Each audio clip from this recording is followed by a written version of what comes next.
These people are in a public shelter. An enemy attack has just occurred. The first hours of shelter occupation are characterized by confusion, rumors, noise. Small groups gather.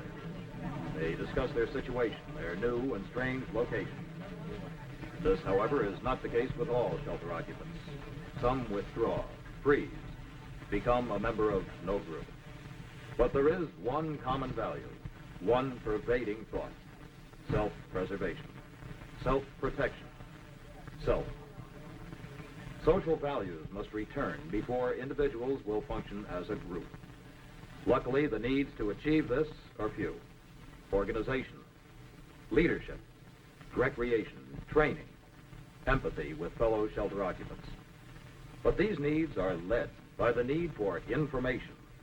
The quality of the shelter's information program will have a great effect on the success of the survival effort. Your attention, please. Your attention, please. All right, quiet down, please. Come on, hold it down. Let's listen to this. This is Governor Haynes. This is an official announcement. The nation has sustained a nuclear attack. Luckily, only a few of our cities have been hit, and our citizens are now entering into shelters. If we stay in our shelters, we will survive. Your local authorities will give you reports as they are received. In the meantime, remember, stay in your shelter. Positive information is reassuring. To get it, a radio is desirable.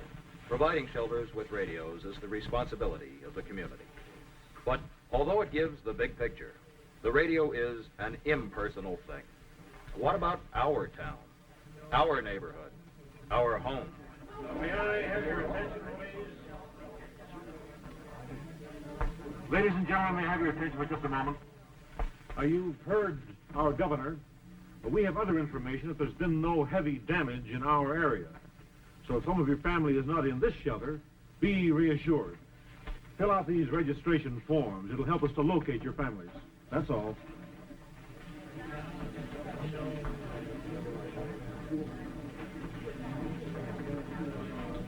Evidence of informed leadership helps to establish control of the shelter quickly and to hold it. A major source of information for management is the Control Center. The Control Center provides the manager with operations information not given over the radio. Some of this operations information may also be used as general information to further inform the shelter occupants at the discretion of the manager. Because information is so important, the shelter's procedure for handling it should be organized in an information program and made a part of the shelter operations plan. It should contain instructions to help others conduct the information program even if the manager and his staff don't make it to their shelter. The information program requires capable personnel to form an information team. Its leader could be a newsman or public relations expert, an educator or the like. The number and qualifications of his assistants will vary with the size and layout of the shelter. All should be chosen for their understanding of people. Once he feels safe in a well-managed shelter, a shelter occupant's concern for self quickly gives way to concern about his immediate family. The information team should be prepared to cope with this demanding need. Your attention, please. We're in contact with Control Center downtown. They report that all shelters in Fairview have been occupied according to plan. All children have gone safely into their school shelters. They urge that we stay in our shelter. Reassuring news about family can help draw distraught individuals out of themselves.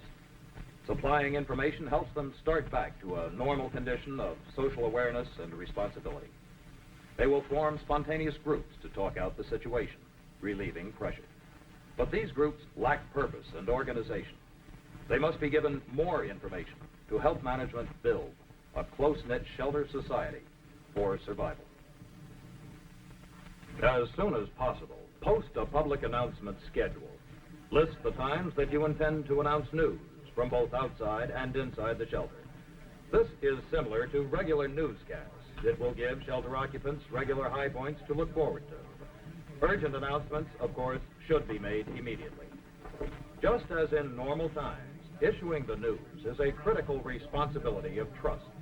The timely release of news and the preparation of the occupants to accept bad news when necessary are the responsibility of the shelter manager and his staff. Your attention, please. Your attention, please. As we expected, fallout is moving over the city. Radiation levels have not been determined as yet. Another information problem concerns the issuance of bad news. The public has as much right to know the unpleasant as the cheerful. Knowing just how to deliver it and how to cope with possible reaction is the essence of a good information program. If the manager believes that the effect on morale is serious, he must be prepared to offset this with positive instructions and information. The manner in which information is given is extremely important.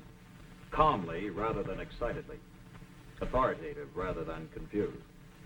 Giving both good news and bad. Keeping shelter occupants informed of outside events. Asking for ideas. Confiding serious problems. Will gradually draw individuals into a group with a growing morale and a willingness to cooperate. But as the group spirit develops, there will be ever-present forces that tend to divide it again. One of these is a familiar information problem, false rumors. There's a rumor going around. Some of them want to sleep in the other half of the room tonight because they say there's less radiation over there. Well, that figures. All of them tried to sleep over here last night. The rumor then was that only this end of the shelter was safe. The rumors are canceling each other out. All right, let's have Charlie set up a demonstration to prove that both rumors are just scuttlebutt. When they have the correct information, we won't have a problem.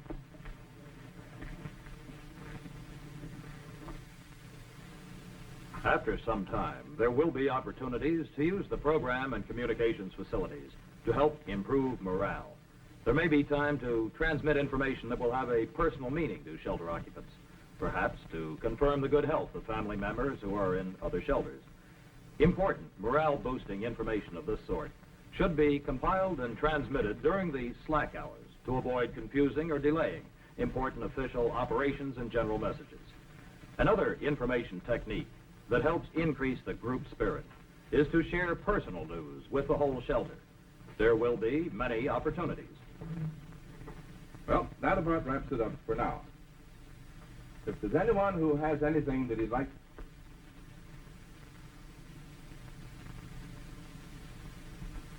Well, looks like we do have another bit of news. The Webbers have an anniversary today. Their 30th. Congratulations.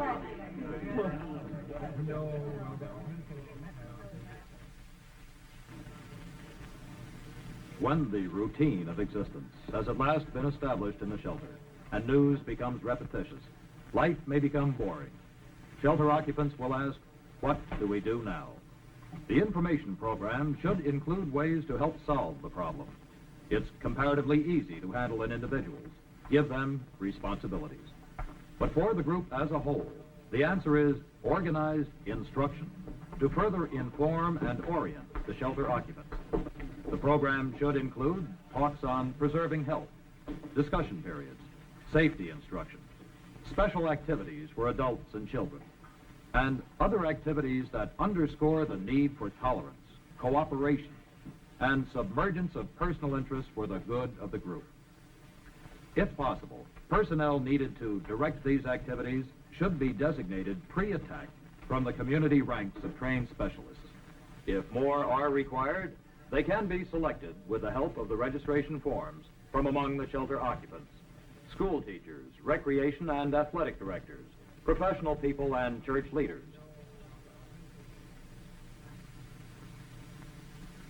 The total effect of their instruction should be to improve shelter life and to prepare survivors for the post-shelter world. This, indeed, will be an important part of the information program, preparing for the post-shelter world. On those who survive will fall a great responsibility. reestablishing a normal way of life. How well that is achieved will be influenced by the quality of instruction provided in public shelters. So, in brief, the Shelter Information Program informs, diverts, and orients shelter occupants during the long days of confinement. It produces what is vital to shelter functioning and management, an informed population. And it does something more.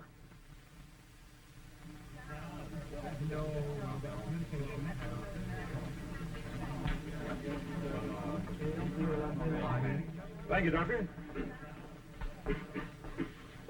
And now, finally, to the matter that we've all been thinking about. Just when can we all leave the shelter? It has been several days. Radiation fallout has decayed, but there still is some radiation present. So as you know, the staff does not believe that anyone should go out. But some of you do. Now again, you realize that we don't want to hold anyone in the shelter against his will.